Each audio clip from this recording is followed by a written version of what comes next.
praying over these, I think a word jumped out to me from St. Paul's letter that I had not really noticed before, had not focused on. St. Paul is writing in the second reading, he's writing to the Corinthians, and he says a very famous line that we hear probably a lot from St. Paul. He says, "I resolved to know nothing while I was with you except Jesus Christ and Him crucified." I resolved to know nothing while I was with you except Jesus Christ and Him crucified. And the word that jumped out to me in that famous passage from St. Paul is the word resolved. I resolved to know nothing. Behind the word resolved is the idea that there is a decision that is made, a choice that St. Paul made on his own, through his own will. He made that decision to know nothing except Jesus Christ and Him crucified. And I think that's such an important word. I know it's an important word for me and one that I need to be reminded of.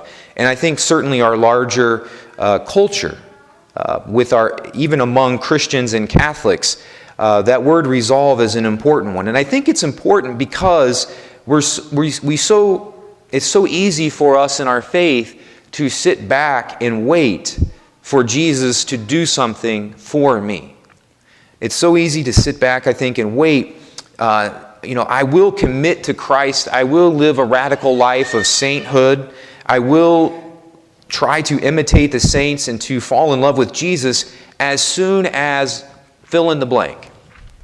As soon as, this happens, or as soon as I have this particular feeling, or as soon as I have this particular emotion, or as soon as I make more money, or as soon as I get this job, or this issue is resolved, or whatever it might be, this thing in my life may go away, or God may do something to me, then I will resolve to know nothing but Jesus.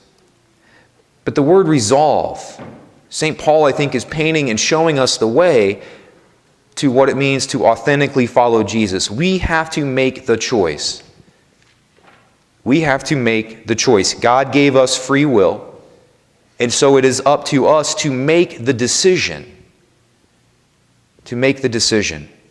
And that's the same thing that every saint and every other person who has ever been a human being since the time of Christ has had to make. And some have made it and some have not. I have resolved to know nothing.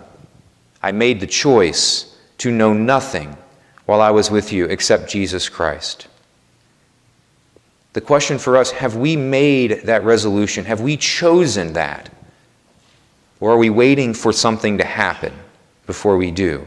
Are we waiting for tomorrow or for some other thing or some other event or some emotion, etc., etc.? That is the temptation, to sit around and wait. But St. Paul is encouraging us and cheering us on and saying, resolve to know nothing.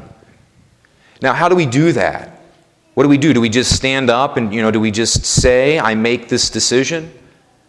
Some of our Protestant brothers and sisters at their worship services will just stand up and, say, I'm choosing Christ. Is that it? Well, not exactly. We do have to make that statement. We have to say that. We have to be able to say it out loud. Certainly our faith, if we don't speak it, is not bearing any fruit. If we can't say it out loud. But in part of that choice as well, if we can say with St. Paul that I've resolved to know nothing but Jesus, if we say that, then we also implied in that is that I am choosing to meet Jesus, to go and do what He says and to find Him. I'm not sitting back anymore and waiting. I'm not waiting in church. I'm not waiting in my home. I'm not waiting wherever I am. I'm going to go search for Jesus because that is a decision. I'm going to go and do it. I'm going to go find Him. Now, of course, He's present to us, but sometimes we have a hard time sensing Him. So the human beings, we as human people have to go find Him. That's part of resolving to know Him. I've made a decision to marry someone. Well, if we make that decision, implied in that is that I'm going to go to them, that I'm going to be with them, that I'm going to go search them out, that I'm going to whatever it might be. So where do we find Jesus? if we're going to say, yes, I do with St. Paul, I resolve that too. I've made the choice to know nothing but Jesus. Where do we find him? And he's very clear. He's clear throughout the Gospels. He's clear in the first reading as well. We find him in the Eucharist and in the poor. We hear from the prophet Isaiah in our first reading, again, one of probably 400 places in the Bible where we're encouraged to go find and care for the poor. Share your bread with the hungry. Shelter the oppressed and the homeless. Clothe the naked. Do not turn your back on your own. All of those things we're encouraged. That's where we resolve. When we resolve, that's where we find Christ. In the poor and in the Eucharist. And I was reflecting with our young people at our Saturday Night Live last weekend about how the devil tries to get us to view God wrongly.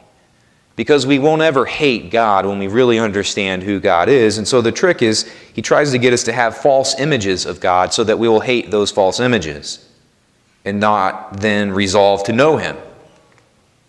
Well, the same thing I think happens with the poor. If the devil knows that when we encounter the poor, we will meet Jesus. Because why? Jesus told us that. In the 25th chapter of Matthew, he said, when you do these things, when you care for the poor, you did them for me. The devil knows that when we meet the poor and when we look in their eyes and when we help them and we care for them and we feed them and we shelter them and we clothe them, that we will do that and meet Jesus. His goal then is to get us to not look in the eyes of the poor, to not feed the poor, to not shelter the poor, to not clothe the poor. He knows that if he can keep us from doing that, then we won't encounter Jesus and we will continue to wander lost in the desert waiting for Jesus to do something for us. And so we have these false images. And so the way that we do that is we view the poor in certain ways so that we can excuse ourselves from encountering them, thus buying into the devil's strategy. They're lazy. They should be working. It's their own fault. They're on drugs, etc., whatever it might be. Fill in the blanks for the excuse. Or I give millions to charity. Or they have welfare. Or there's food stamps. The devil wants nothing more than to prevent you from looking into the eyes of a poor person. I'll say that again. The devil wants nothing more than to prevent you from looking into the eyes of a poor person. And whatever you can tell yourself to avoid it, he's fine with that. I've heard people tell me, since I've told people I'm going to Haiti, well, you might die. You might get malaria. You might get hepatitis. You might get food poisoning. Who cares? At the end of the day, Jesus said, go to the poor.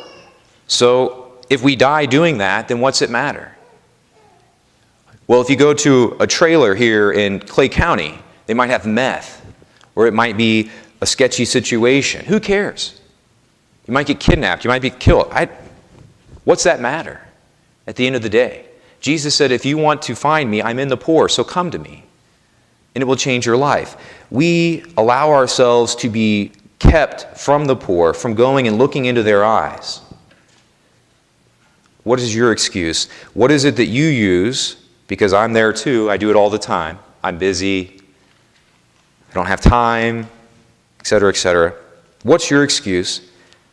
And then may you make the decision, like St. Paul, may you resolve to get over that, to stop that.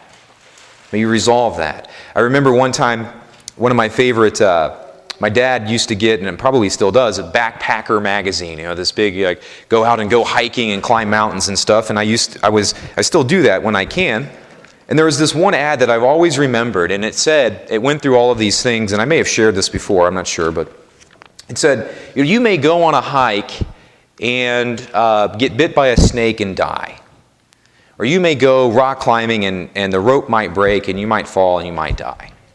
Or you might go, bungee jumping and whatever, and you might do this or that. And at the end it said, or you might stay at home and eat potato chips and watch TV and die. think that's a great point. In the sense of, in the same way with our excuses that we can use to prevent ourselves from going to the poor, we have all these fears. But we're all destined. We know that's what happens. And so we have to get rid of those excuses. We have to get past them. We have lots of opportunities here in Clay County to help the poor. We have the Crisis Pregnancy Center. There was an advertisement in the bulletin last week for literally 10 different ways that you can get involved there. We have Catholic Charities in Terre Haute. Jennifer Buell helps out there, and we also have lots of other connections there. We have the SOS here that we help out with, but also has volunteer opportunities.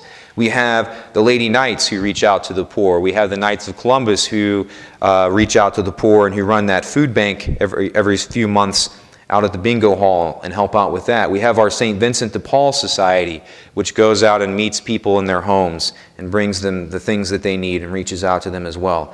I don't care, and I don't think God particularly cares, what way you get to the point where you're looking a poor person in the eye.